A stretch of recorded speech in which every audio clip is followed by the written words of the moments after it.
Welcome to Truest Blood, the official True Blood podcast. I'm Kristin Bauer.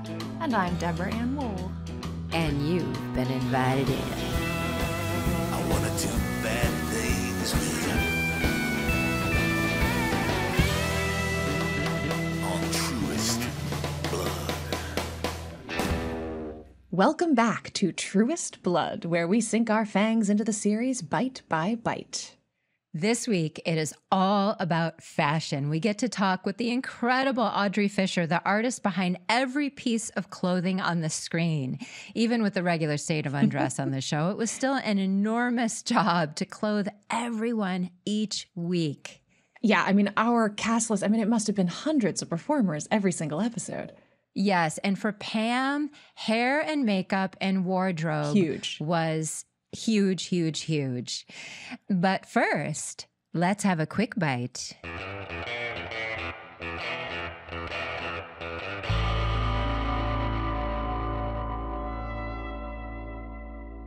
How to look like a True Blood vampire. Step 1, subtlety is key. If your look screams vampire, you'll just scare all those pretty little breathers away. Step 2, no added chemicals. While True Blood vampires may not be cruelty-free, they are prosthetic-free. No pointed ears, bumpy noses, or droopy faces here. Unless, of course, they got hold of by a witch. Step 3, lightly corpsify. Use cranberry eyeshadow to rim the eyes and aged blood illustrator to rim the nail beds. Then cover up that pesky human flush with a perfectly matched foundation. This is undead chic at its best. Step 4, rule of cool. Leave that dewy look for the warm-blooded. When you don't sweat and your heart don't beat, best powder yourself down for a matte look. Step 5, when you're all done for the night, grab the set favorite, Dermalogica Pre-Cleanse, #not sponsored, and wipe it all away with a warm towel. Otherwise, you'll find folks at the checkout line the next day wondering if the morgue is missing a body. Or alternatively, you could hire the exceptional makeup artist and head of the makeup department for all 7 years of the series, Bridget Ellis, who flawlessly captured both the supernatural and the au naturel looks the show required.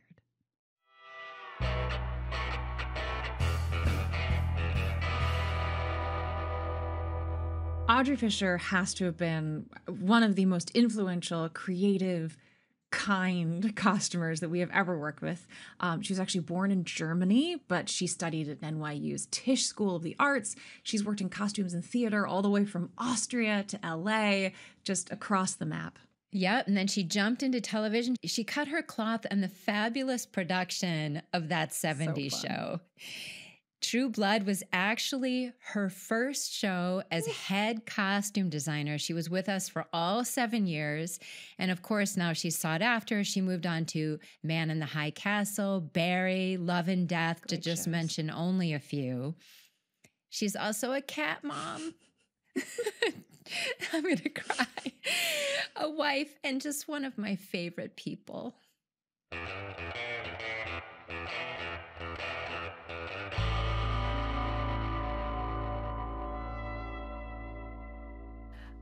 Audrey!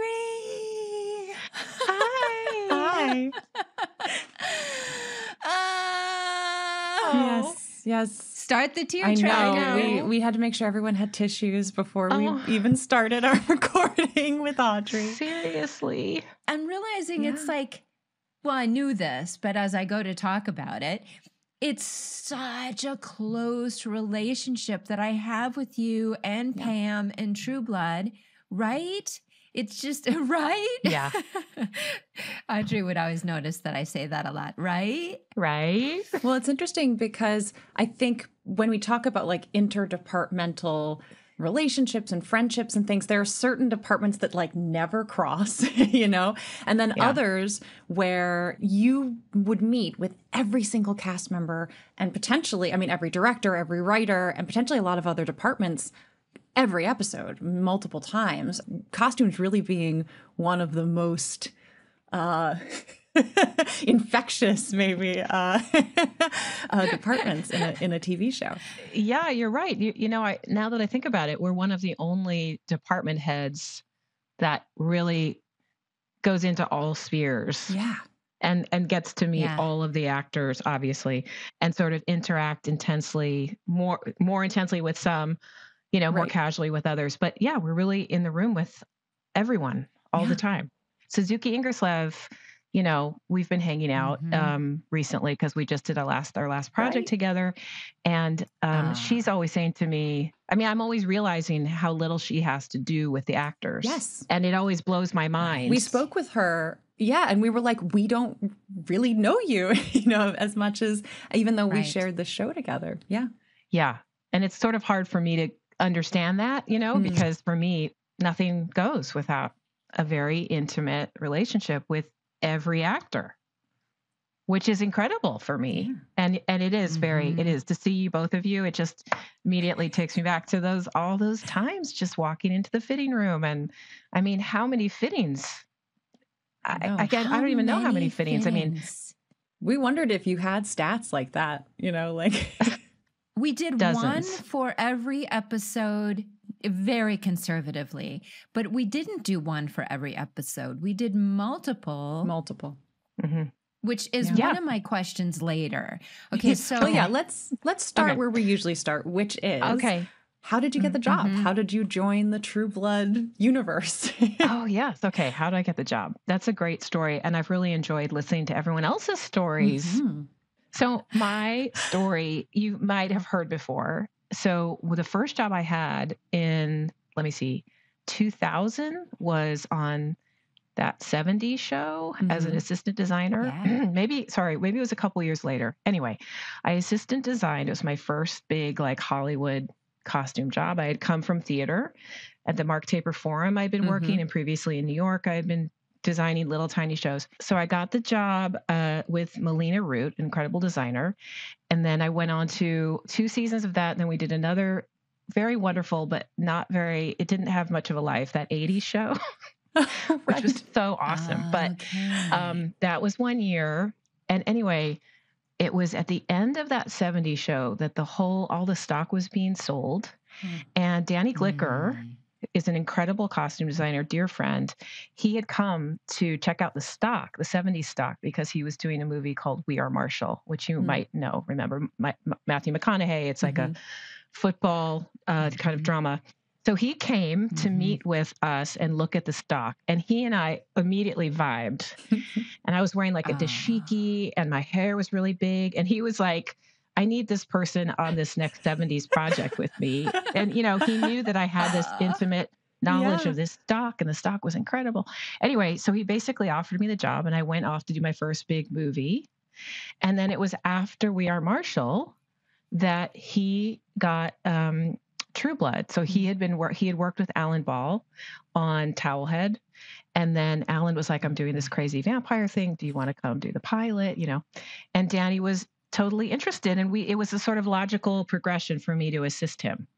So we started the show, and it was amazing. And I got to know Anna and the Merlot's t-shirts and, all this amazing early stuff. And we were at the lot that's where Lucille Ball did everything. It's over there. I can't remember the name of that lot, but it's the one that's east of Highland. Yes. I was going to say. Yes. Central I can't Studios remember or either. something like that. It's changed names. Okay. Anyway, so we started out there. It was very cramped. It was totally, it was it was really by the seat of our pants. And so I got to know everyone. It was great. And it was crazy and busy. And we were going along. And guess what? The strike. Yeah. The first strike happened. WJ. So after the pilot, then we came back and we did 1, 2, and I think 3, and then strike. Right. And everything shut down. And it was whoa, what's going to happen? And then basically during the strike, Danny was offered Milk, the movie Milk. And he was able to take it because I don't know why, but it was in San Francisco. So he essentially went to do Milk and basically pitched to Alan that I take over the show. Wow. And I was blown away, so honored, so scared, so thrilled. And Alan said, sure. That was the kind of the most beautiful part, was that Danny had given me that sort of alley-oop. Right. And then Alan rubber stamped it. And suddenly, we came back from the strike and I was the designer. And then I basically, it was my baby from that point on. And I stayed on till, the whole thing, because it was such a, it had represented such a major break in my career. And it sort of got me into this position, as the head designer. So that's how I did it. So I was there from the beginning and sort of, took over starting episode 4, I'm pretty sure, season 1. Oh, amazing. Yeah, because that's when I started. Right. You're in the same episode, 4, right? Yes. Right. In Long Beach at Fantasia, when we put you on that roller thing. And you were my God. Dolly truck. Yeah. And I put you in that giant corset, like it was like 3 feet long, and lace. And you were such a champ. And you were literally like, except for when the camera went out, you were a zombie because you had just come back from where? Malaysia? The Philippines, the right? Philippines. That's your story. Philippines?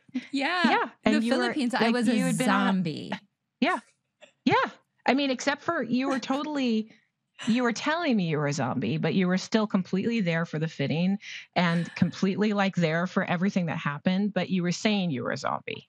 And then I had to get on the skateboard. It was the first time we tried to make vampires fly, and it really was not successful.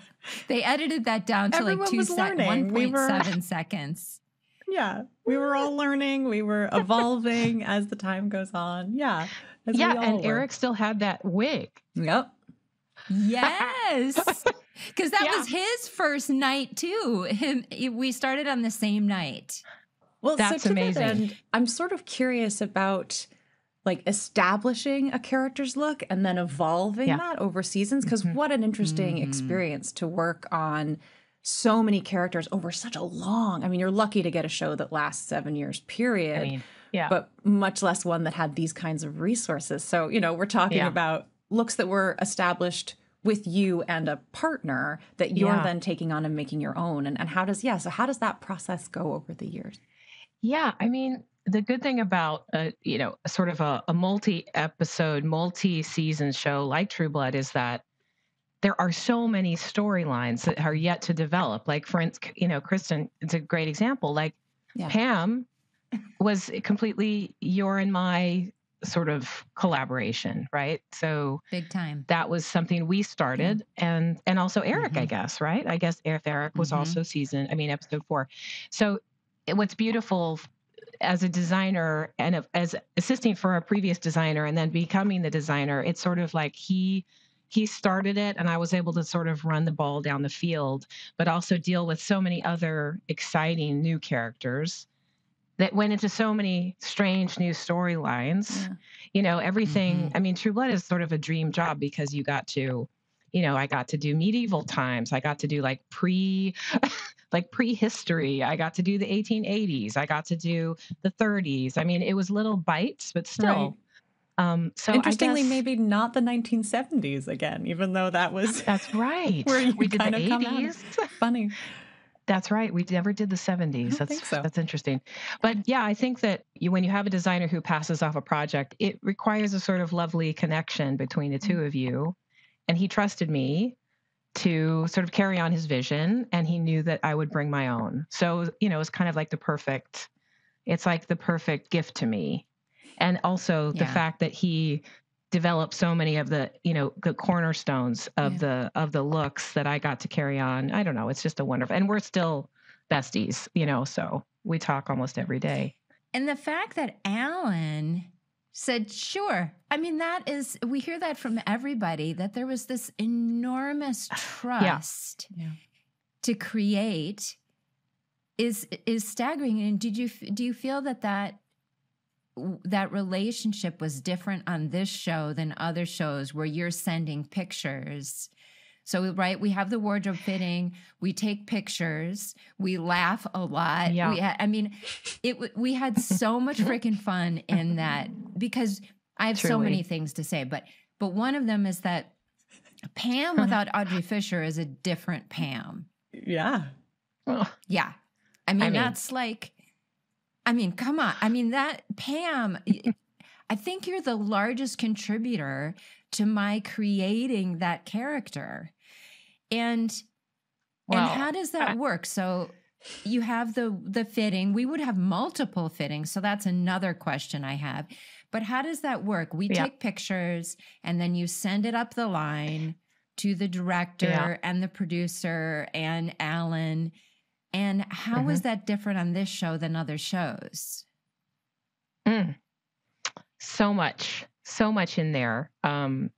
So much good stuff in there. Okay, let me take it back to Alan saying, sure. I mean, to me, that really speaks to the uniqueness of True Blood and the fact that this all was happening, you know, in 2007, 2006, you know, that we started so long ago. And also the fact, like, I don't know about you two, but I look back and I think an in-town show for 7 years. Yeah. And I'm like, that was like, I cut my teeth on this miracle. Yeah. And how magical that we all got to go home every night and have these beautiful, I mean, I usually took the summer kind of off because I knew I'd work. I worked my butt off. I had, you know, money saved up. I was able to take a break, you know, maybe I did a pilot, whatever, but then I could go back to work. It was almost like a school schedule. Yeah.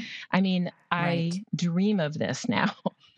Right. Yes. The minute I left our show, suddenly I was in Vancouver and Thailand and Hawaii and Texas. And while that sounds great, as we all know, it's so challenging for life. Yes. So yeah, I have to say, I think working with Alan, he's an unusual, and I think not very, so a person like a sort of creator and showrunner like him is sort of one of a kind. And I feel like is from a previous time in production because he had so much control. He had so much trust from the studio, right? From HBO. He was like a mega hit maker. And then we had all of these amazing kind of names coming together, incredible actors and incredible designers. And everyone was like at the top of their game. And he just like let everyone run and do their thing. And the fact that he loved Danny and the fact that he saw how hard I worked. And then he saw how well Danny and I collaborated. And so when Danny said, I really trust this person to take over, it's like, it's such a natural, it almost sounds like a friend relationship, right? Where he would say, okay. And somehow, I don't even know how that worked, but I think he just informed HBO that's what was happening. I love it. Like, nowadays, that would never, I mean, it would be so many like meetings and concept meetings, and you'd have to present and you'd have to do this, like just that kind of simple handshake and handoff. Right. Astonishing. Right. And I feel very fortunate that I was able to experience that. And then I have to say that sort of largesse of Alan's extended to the way that he show ran. So that's another reason that I've sort of been ruined by Alan because we've all been ruined. Yes, I know, because the way that it worked with Alan was that he was just the top of the pyramid. So I would, you know, at the beginning of every season, I would get the scripts and I would kind of make. I don't know if we all got all the scripts at one time. So I got as many scripts as we had. Right. And I would make sort of mood boards for each character based on some of the big events that were unfolding in the scripts. And I think usually there was sort of like maybe a Bible that sort of gave you a sense of the way that it would unfold, the season would unfold. So you had a sort of sense of the highlights. So I would make mood boards on boards. Right. Like cutting, Xeroxing, printing, running out of ink, cutting, scissors had to be sharp. Magazines. Yes, magazines. Inspirational quotes. Yeah, like old school. Yeah. And I remember collage. Glue sticks running out. Yeah, collage. Glue sticks running out and I love it. Putting different heads on different bodies if I didn't like, you know, yes. And then I would walk over with giant boards. I remember walking across the lot, like in the wind with the boards, and I would get help from my PA. And then he would set aside, you know, a chunk of time for me. It's not like I had 10 minutes. Right. I had like an hour. And we would basically talk through every character, and he would look at the boards and he would be like, yeah, that looks good. Yeah, I like that. You know, there was honestly, it was so rare that he said, I'm not sure that feels right to me. And that's how he would say, I don't like it. He would never say, I don't really like that. He would say, I'm not sure that feels right to me for the character. Wow. Like, it was so elegant and so kind. So and it really, elegant. to me, always made me feel like he was saying, like, thank you for this perspective. I really thank you for all this work you've done. That doesn't resonate for me. Can we look in another direction? Right? It's like the way that you always wish to be spoken to as a professional who's bringing your heart to this every meeting.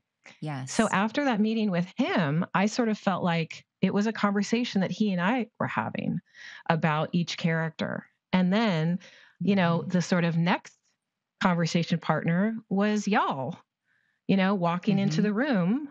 So I would go out and like get everything I needed for every fitting. And how I work, I sort of got lots of great choices and lots of sizes. And that's how I feel you can have the most efficient experience together. And I want to make everyone feel like there's really a lot of choices and we're going to have a lot of fun. And so, then you all would walk in the room, and that's when really we would do that alchemy of making, even if it's in the back of the truck, Deborah Ann. Right.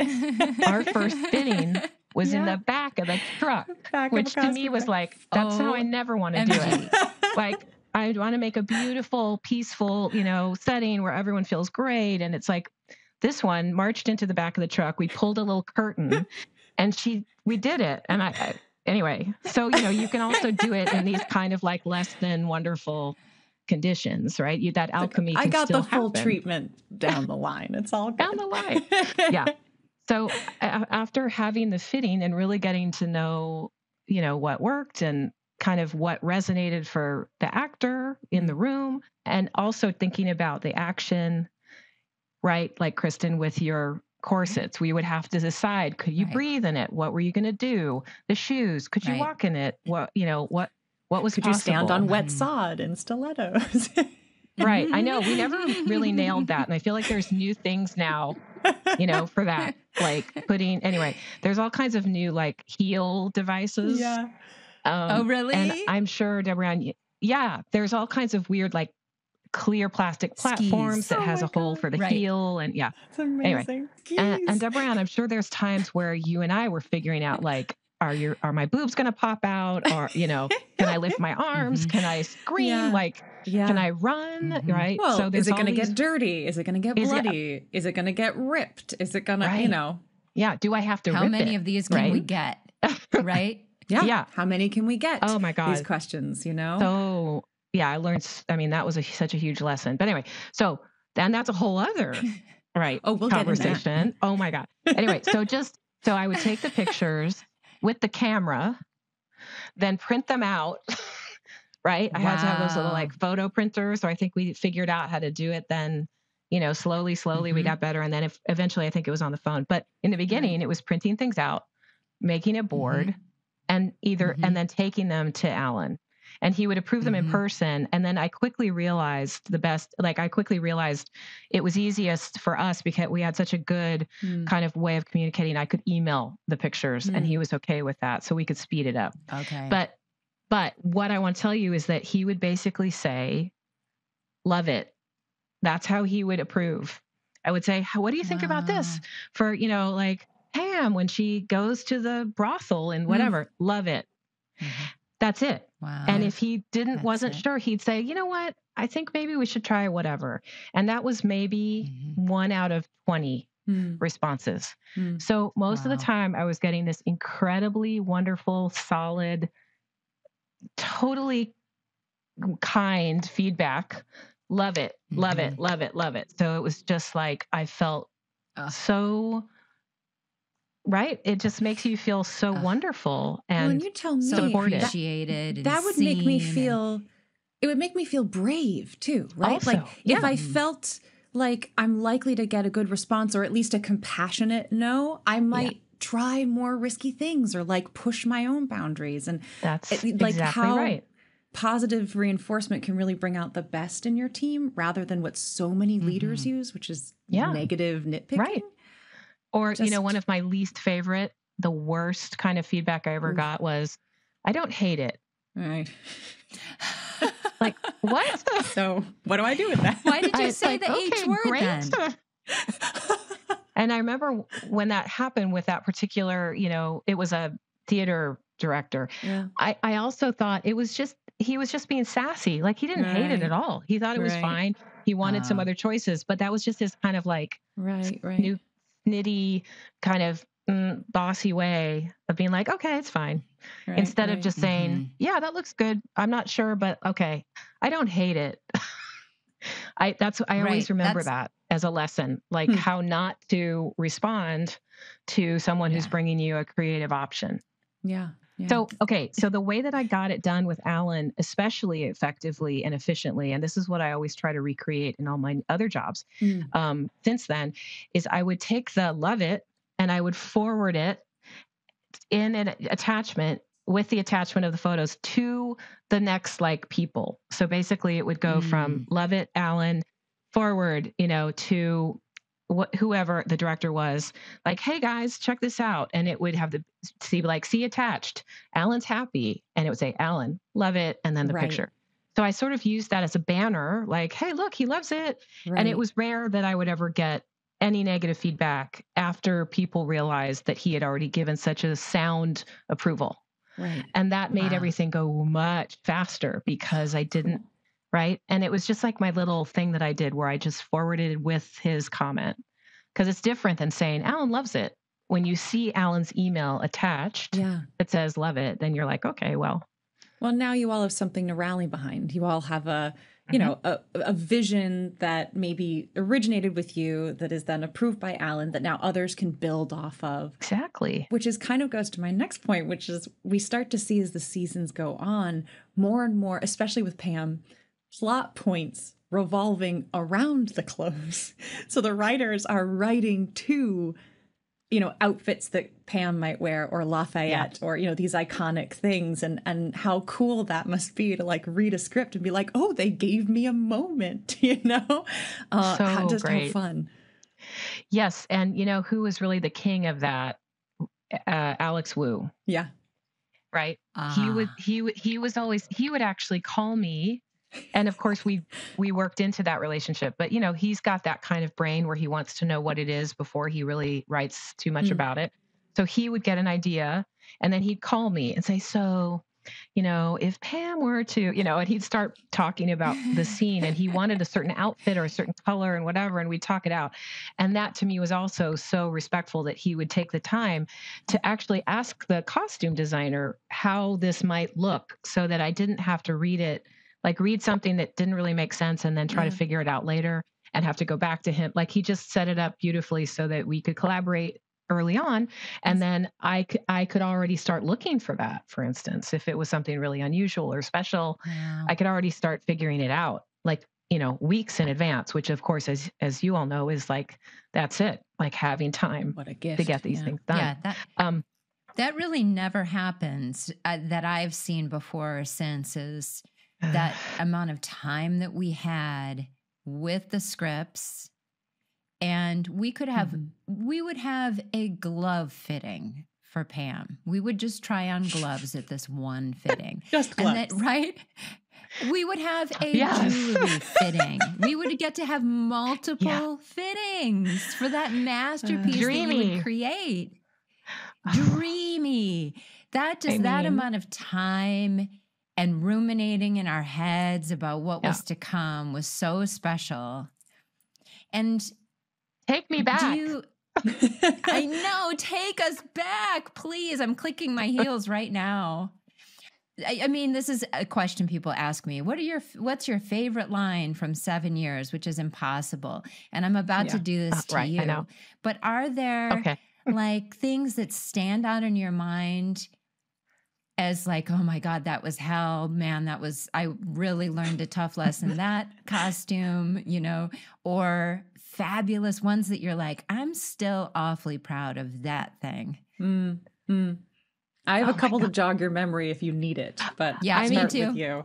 Okay. See, much like you just said, it's so hard to, I mean, my mind just races with so many. There's so many, and there's so many funny stories, and there's so many like oopsies And oh my God, it's amazing. And, you know, it's just like a sea of memories. It's like an acid flashback. Like I was going to say, I went through, you know, Reddit is always hilarious for like best, right?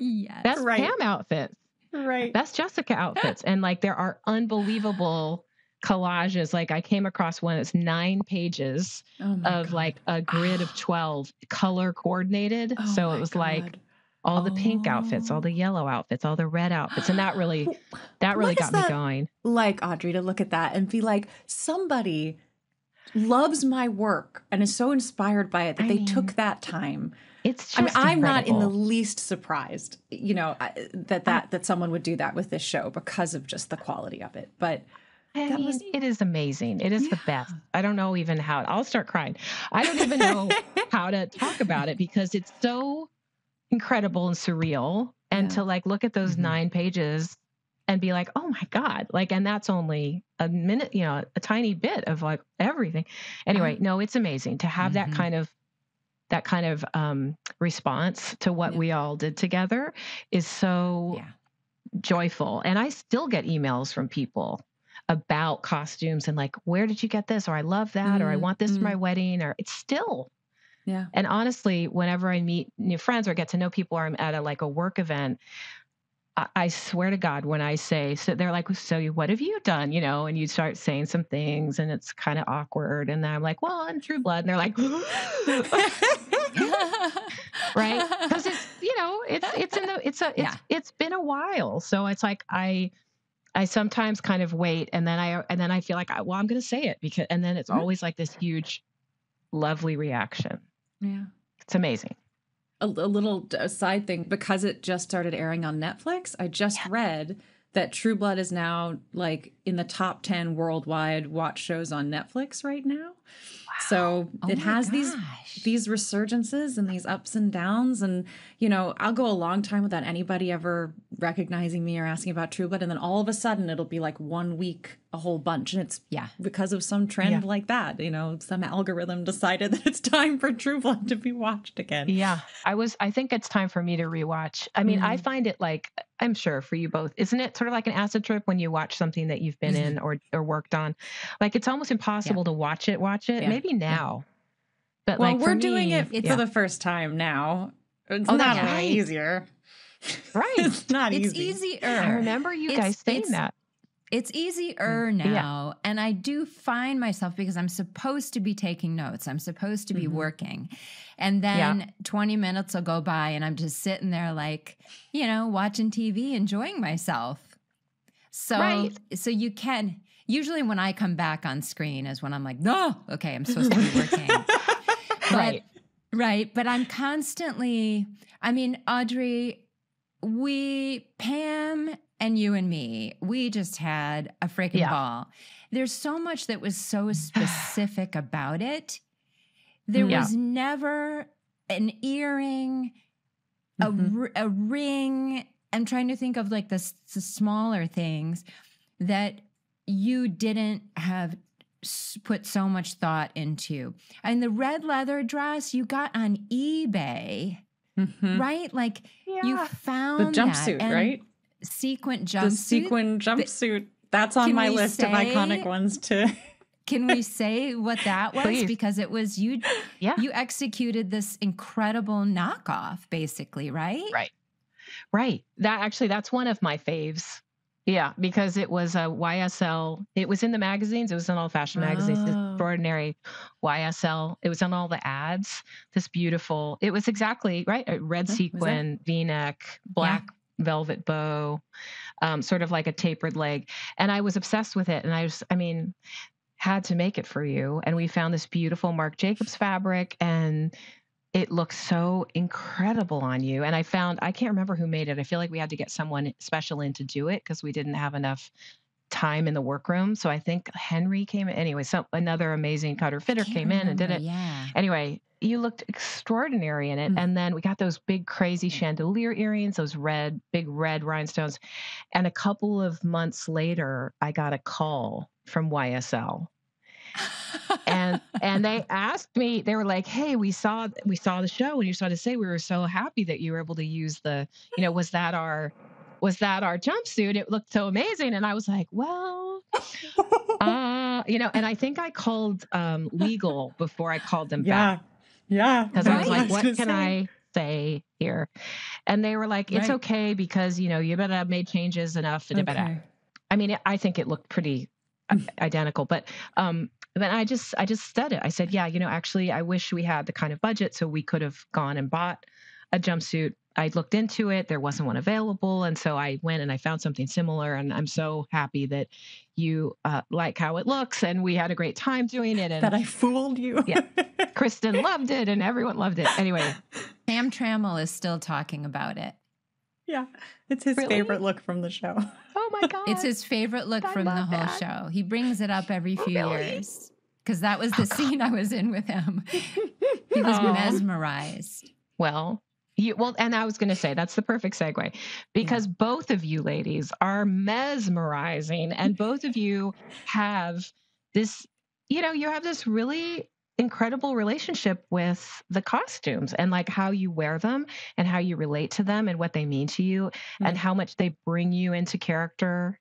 And I just feel like both of you kind of offered me this amazing playground, of totally trusting me and being, really open to all the crazy stuff that it brought in the room. And, we developed this wonderful, just this wonderful sense of play around the look that we had to achieve. And that is also very special to me. Like you don't get that all the time to have have two actors who are so just into it and like loving it and digging it and walking in the room and being like, oh my God, like joyful. Like that allowed me to do it the way I wanted to do it with you guys because you were there for it. I could bring all those crazy things in and get really nuts about it and obsess about the earrings because I knew you would enjoy it and love it. And it would mean even more. Well, I think even just bringing up those, the examples of Pam's outfits versus Jessica's outfits kind of comes to my next question, which is the range, right? What you're doing. Because obviously Pam is designer and thoughtful, curated pieces. And then you have Jessica, who's basically in hand-me-downs or whatever Bill can find. Or I remembered at one point you described it to me, which I've never forgotten, as Walmart chic.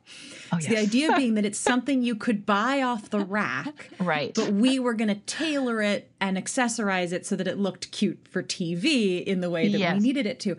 But I love that idea of really having us wear things that people living in Bon Temps would have access to, and keeping that facet of realism even in a fantasy show kind of going. Yeah. Yes, that was always important to me and to Danny. And we both, that's sort of both something that we carry out in our other, design lives too. That always feels important to me. I mean, I know there's times where you just can't, you have to veer off the road. You have to get the $500 pair of jeans. You can't wear the Walmart jean. You have to get the very expensive jean and make it, there's times where that happens, but it's sort of ideally, it is fun to use the things that the actual character would have access to. And then for Pam, of course, that's literally anything, right? It's like, it could be 500 years old. It could be couture. Right. It could be some lady she ate and then stole our jewelry. It's it's anything really. Speaking of things that are old, and we're talking to you in season 4, but we do have coming up my flashbacks to when I was made. Yes. And so historical. That was all so important to me. And we had multiple fittings for that. We went to the Western costume and we got original vintage. You also made that first time we see her, I believe, that whole outfit was constructed and you picked all the fabrics and the layer. I mean, it was an incredible piece. Thank you. Yeah, that was a beautiful, and the hat, I remember working on that hat the night before, right? I remember sitting on the ground and making the hat. And then we had to make a multiple. So one of the costumers Elizabeth, she sat with me, and it was actually it's a wonderful memory. We like sat there at 10 p.m. sewing on the feathers, and right, because you had this little amazing little right Yes. burgundy sort of feathered Right. hat. And Yes. you know, my background is also in millinery, so it was like it was a very Oh. soothing thing for me to do the night before because I was so Ah. excited, and then to be able to put the final touches on the hat really felt like this special kind of crowning thing. But yeah, I mean, the ability to build a whole historical look like that is astonishing, you know, and Yeah. it's what I think designers always want to do, and increasingly the problem is budget and time, and just having the cutter fitter who has you can carve out the time, and you can make sure she's got the time to, or he's got the time to make the pattern and get the fabric and get it in from New York, and there's not enough and they have to replace it, and then from Mood, and but it's like, and that's just a tiny taste of all the things it takes. And then suddenly there's a change in the schedule, and suddenly they have to make something different for someone else, and you need multiples. And suddenly that time for that special thing is gone. And then you have to work on the weekend. You have to get approval. And, it's just like crazy. And that costume, I'm remembering because I forgot that we had to have multiples of that 1905 stunning creation, because it's written that I get splattered with blood. Right. So how many times did we had a couple of things, multiple times where we would know what was in the script we were fitting for, but then the next script would come out and, oh no, they go and have a blood war. Something new is happening. Yeah. Right. We're going to decapitate the 1,000th person. And how was that where you would get that news where you're like, oh, so I've now got to get 5 more of this thing that I got 1 of because I didn't know? Well, I learned pretty quickly that it was a bad idea to only use a oneer, especially if you have like a wraparound, if you're ending a scene and starting it and they're not quite sure what's going to happen in the next episode. So I think I learned early on to try to have multiples as often as possible, and really only use something that was rental or, some wonderful vintage, whatever, like when I had a very clear sense of the scene and it was already like you saw the whole beginning, middle, and end.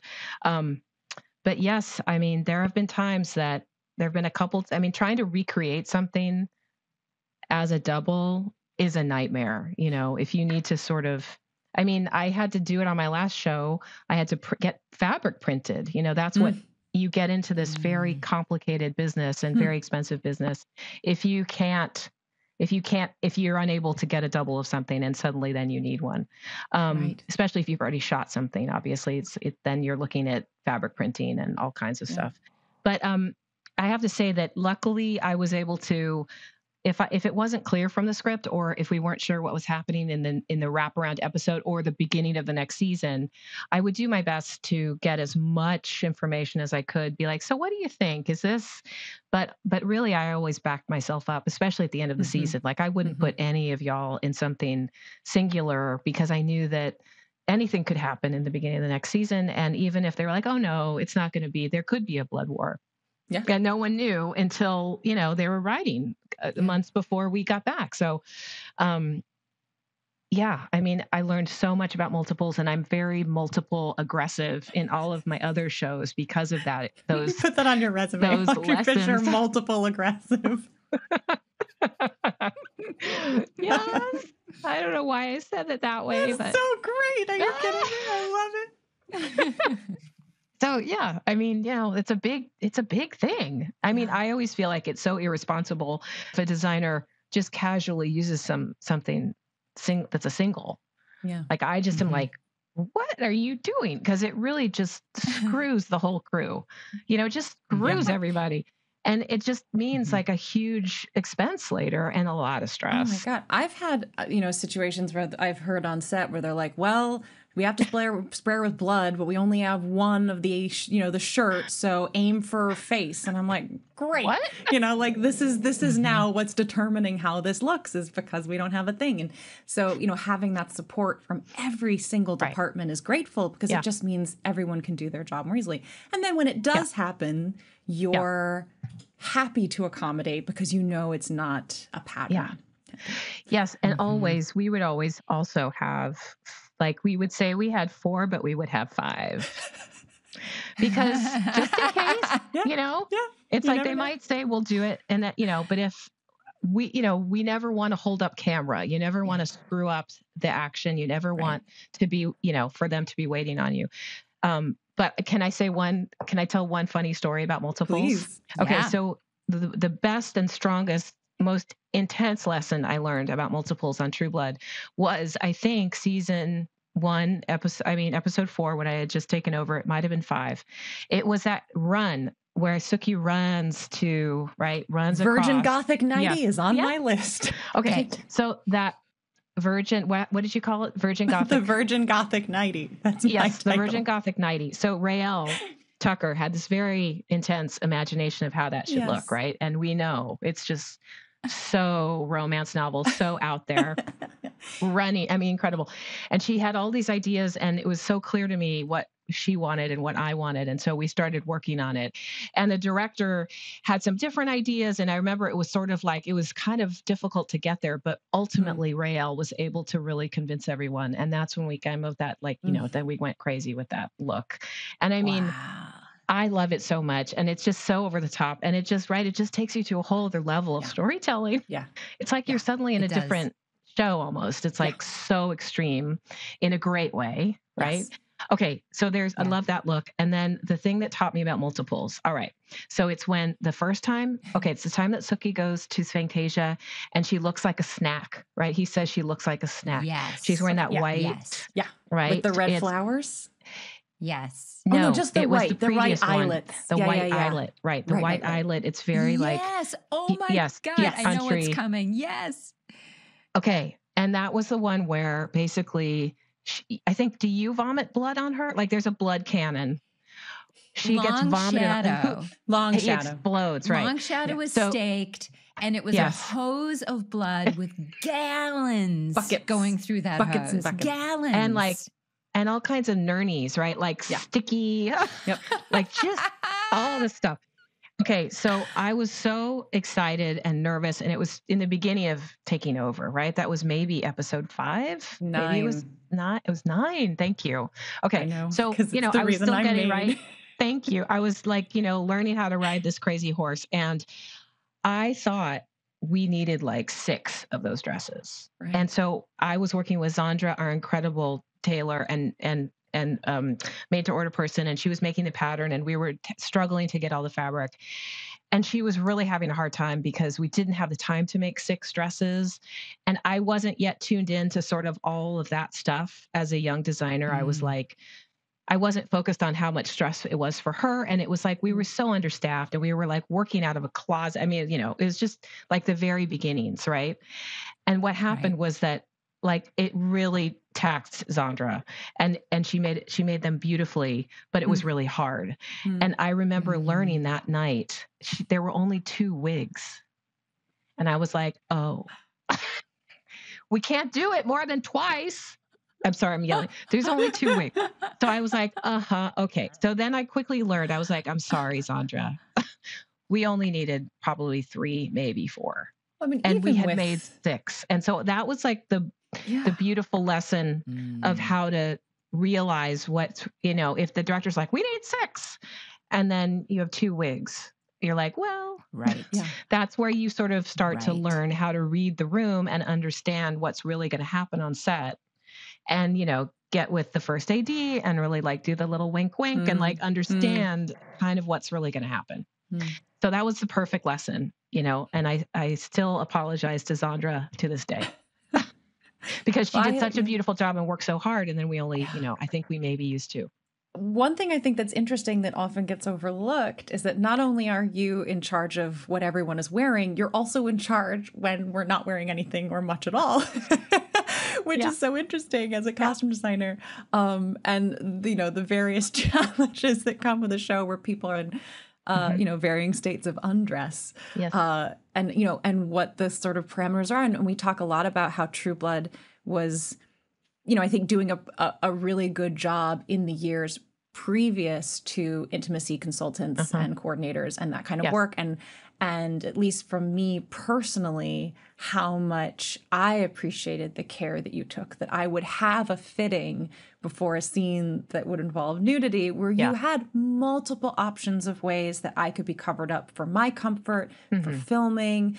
You know, your team was always right there on set, making sure that we were immediately covered and, you know, never cold for longer than we had to be. And I think that is such an overlooked part of the costume department, and how taken care of as an actor we can feel by someone who takes that kind of, you know, puts that kind of thought in. So I wanted to thank you personally. Oh, thank you. You're welcome. You're so welcome. I mean, to me, that's, especially on a show like True Blood, that's a huge part of it. You know, my job is to really enable you to do your job, and and in those moments, it's about making you feel incredibly safe and comfortable and protected.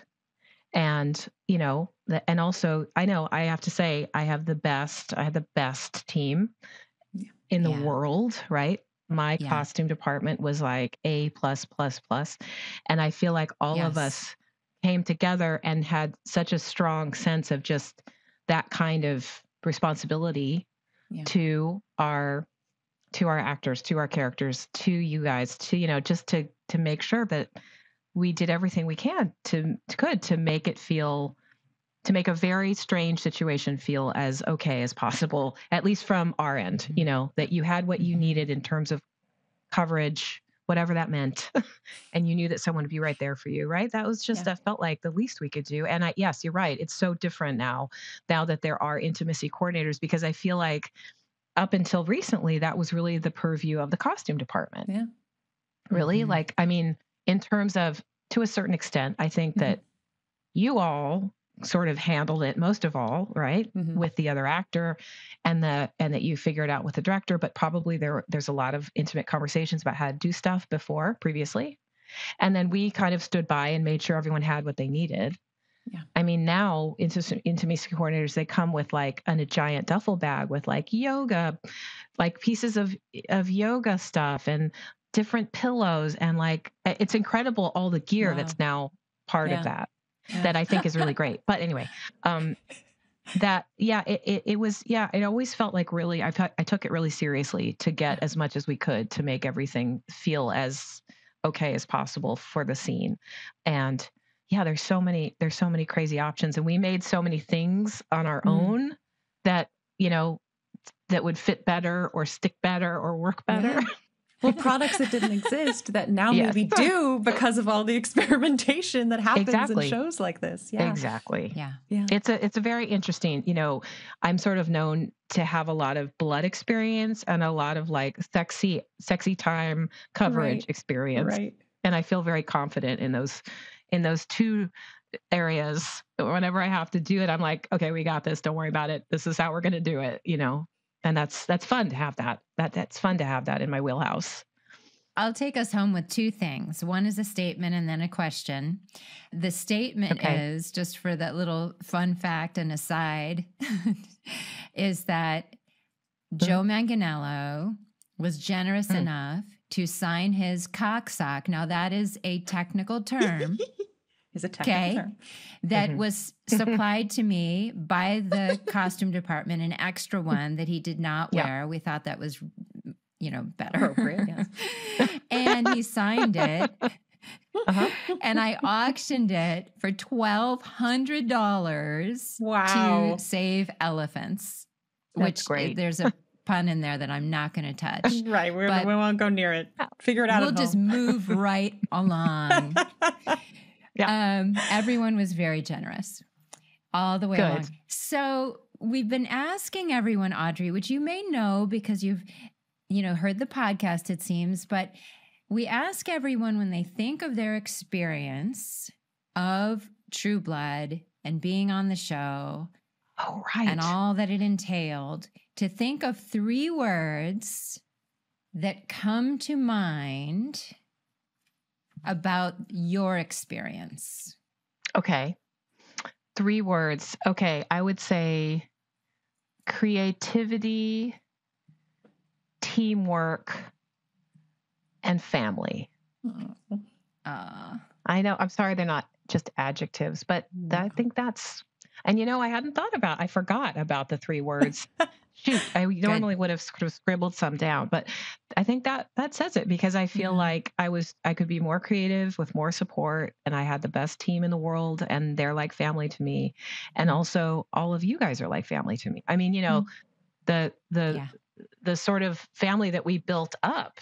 I mean, just what we're doing right now is indicative of these bonds, that are still so present. I mean, I just did a huge show with, 3 people from True Blood. Sunday, Leslie. I was like, oh my God, it's like a reunion. Yeah. Sunday, Leslie, Sarah, and Suzuki. I mean, it was a dream. Oh my gosh. Yes. Amazing. And also Christine, she was a shopper. So it's like my professional life as a costume designer started with that family, and that family still supports me.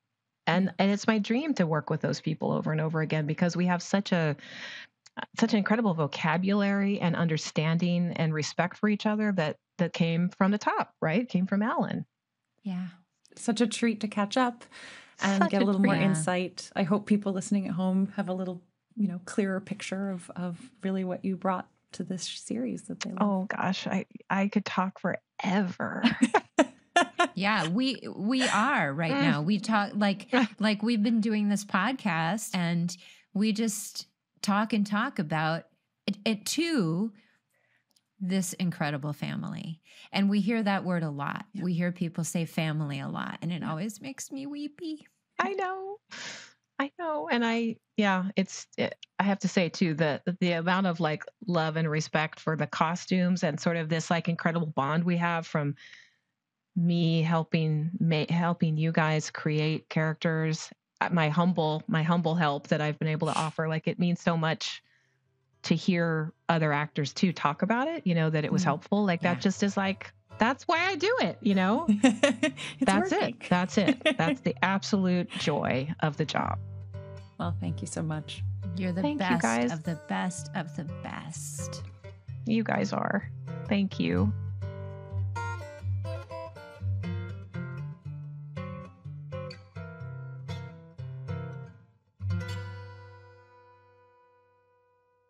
How incredible is it to speak to Audrey again? And just, I don't know. Yeah. Whenever we have people on, especially the crafts people of this show, I always relish the opportunity to just thank them for what they did to make this show so spectacular. Yeah, my relationship with Audrey is so intricate to my True Blood experience. Like it's interwoven, right?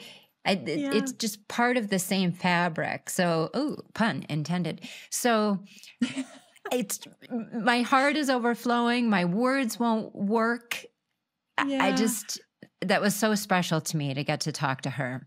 Well, I'll say I found in an interview, she talked about Pam as being Vampire Barbie, which I think not only works for your general aesthetic in the show, but also just the fun, I think, that you and Audrey had in creating that character, that it really was playing dress up and, enjoying every facet of that. So, and we had that every wardrobe fitting. I could have talked to her for hours about, I'm thinking of all the things I didn't get to say, like how she hemmed the Walmart sweatsuit to be the most awkward length possible with the elastic at the bottom, and how she knows how I put on jeans that are too tight. That embarrassing, weird walk that I had to do. She's just, I'm all aglow. Phenomenal. And next week on Truest Blood, we are talking to one of our favorite actors, Dennis O'Hare. Yes. I really believe that he is probably one of the greatest actors, if not the greatest actor of our time. There are few artists in the world with talent like his, and his portrayal of King Russell Edgington is so fantastic. It's just an example of how an actor can elevate a character. So be sure to tune in. This man holds the key to the secrets of great acting. Well, thanks for listening, Troupies. Subscribe and follow wherever you listen to your podcasts, and we'll see you next week. Y'all come back now, you hear? Truest Blood is produced by Safe Haven for HBO. Executive producers are Janina Gavankar, Kristin Bauer, and Deborah Ann Wool. Our producer is Gabrielle Gallan, and our audio producer is Christopher Wool. Our theme song was recorded just for this podcast by Jace Everett. Additional music was composed by Timo Chen. And remember, you can watch all of the original episodes of True Blood on Max.